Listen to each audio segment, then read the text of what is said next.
А еще вот что хочу сказать. Мы здесь по осени немножко приболели все, и у меня у сына не проходил долго кашель. Вы знаете, он и ингаляции делал, и ромашку пропивал, и полоскал горло. То есть кашель вот засел где-то в бронхах и не проходил.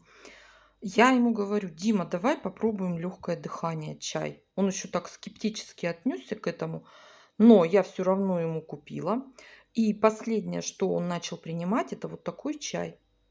Здесь листья липы и цветки липы в составе. Вот видите, липа. И вы знаете, у него кашель прошел.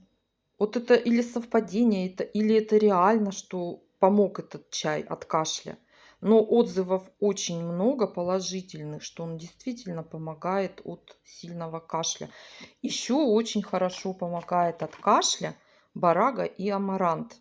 Он снимает воспалительные процессы.